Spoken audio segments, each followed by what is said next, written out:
ശ്യാമേ, ശ്യാമേ, അഡ്വക്കേറ്റ് വന്നിട്ടുണ്ട്. വരാൻ പറഞ്ഞിരുന്നോ ശ്യാമ? ആ പറഞ്ഞിരുന്നു എടുത്തി. എന്താ കാര്യം? എടുത്തി വാ.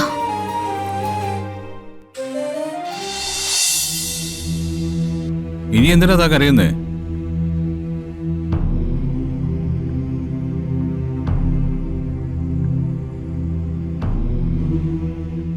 ഒരു തരത്തിൽ പറഞ്ഞാല് ശ്യാമാമ്മയുടെ ഫിദയുടെ വേഷം സ്വീകരിച്ചതിന് കാരണം താൻ തന്നെയാ.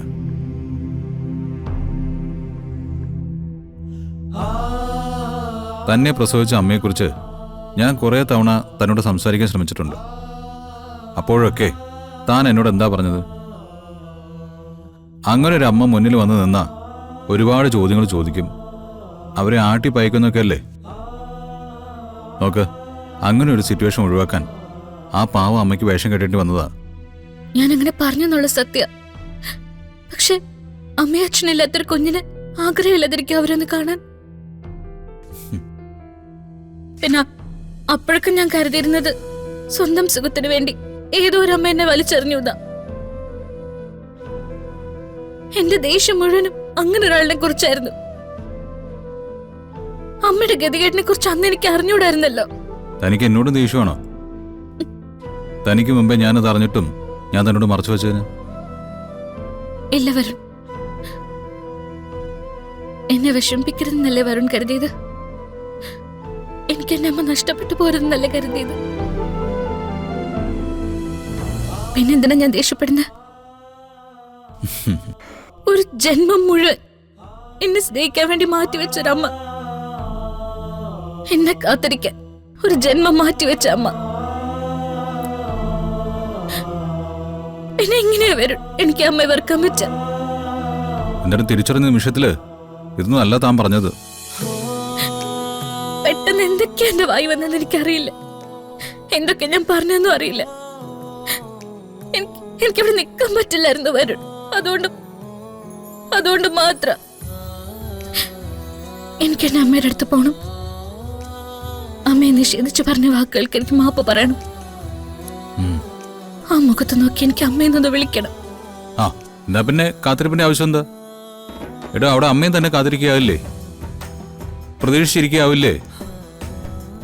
നമുക്കിപ്പോ തന്നെ പോയാലോ? അത് വേണ്ട വരുൺ. എനിക്കൊരു ഉപകാരം ചെയ്തു തരണം.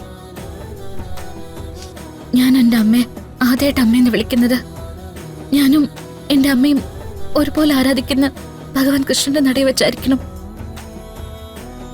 ഇത്രയും കാലം ഞങ്ങൾ രണ്ടുപേരുടെയും പരാതികൾ ഏറ്റുവാങ്ങിയത് ഭഗവാനായിരുന്നില്ലേ? അത് ചെയ്തു തരാൻ പറ്റുമോ? എടോ, അത് തന്റെ ആഗ്രഹമല്ലേ? അത് ഞാൻ നടത്തി തരും.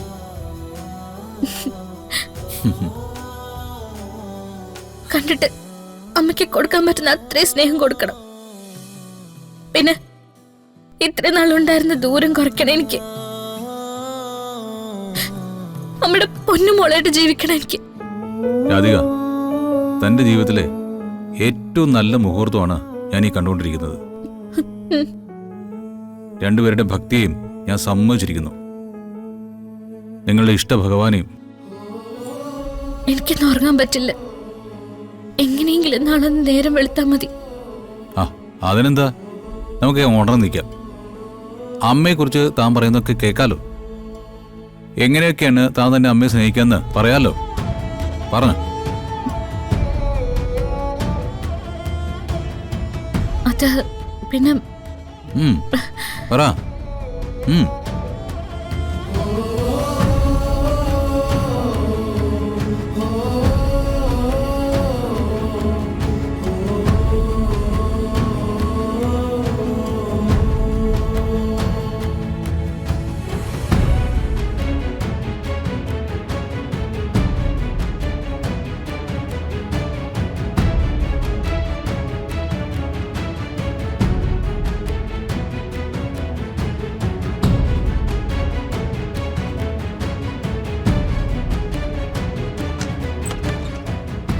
എന്താ സാർ ഈ നേരത്ത്? അത് കുറച്ചു മുമ്പ് ശ്യാമ മാഡം വിളിച്ചിരുന്നു. രാത്രി തന്നെ വന്ന് കാണണമെന്ന് പറഞ്ഞിരുന്നു. മാഡം ഇല്ലേ? ഉണ്ട് സാർ. സാറ് കയറിയിരിക്കെ.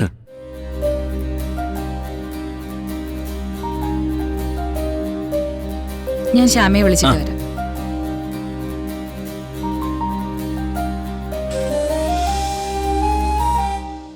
ശ്യാമേ, ശ്യാമേ, അഡ്വക്കേറ്റ് വന്നിട്ടുണ്ട്. വരാൻ പറഞ്ഞിരുന്നോ ശ്യാമ? ആ പറഞ്ഞിരുന്നു എടുത്തേ.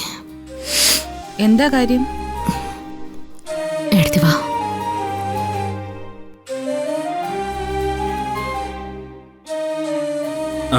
നമസ്കാരം മേഡം. നമസ്കാരം, ഇരിക്കും. ആ.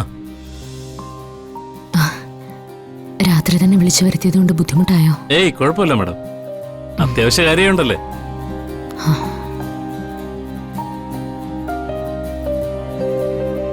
മാഡം പറഞ്ഞ പോലെ വിൽപ്പത്രം എല്ലാം തയ്യാറാക്കിയിട്ടുണ്ട്. മാഡം ഒന്ന് വായിച്ചു നോക്കൂ. ആ, ദാ. തരും.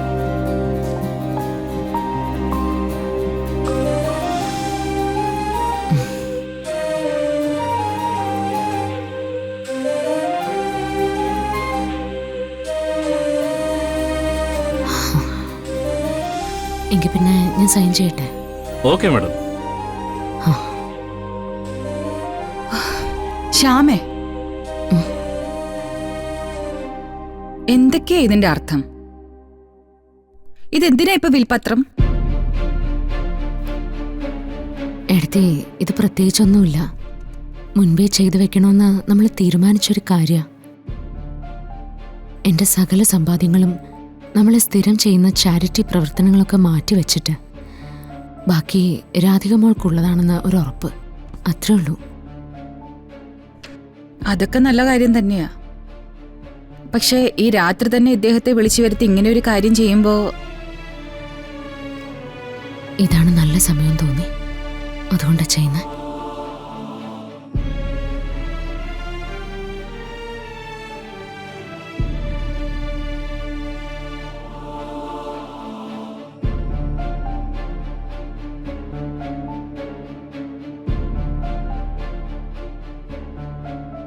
ഇനി ഇതിന് വേറെ പ്രൊസീജിയേഴ്സ് ഒന്നും ഇല്ലല്ലോ?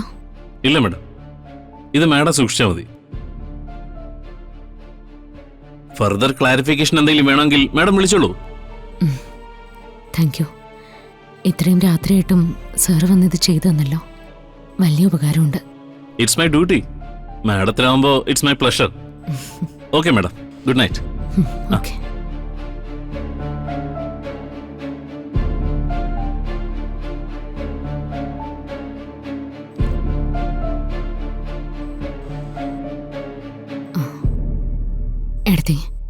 എടുത്തിങ് വന്നേ, ഇവിടെ ഇരിക്കുക.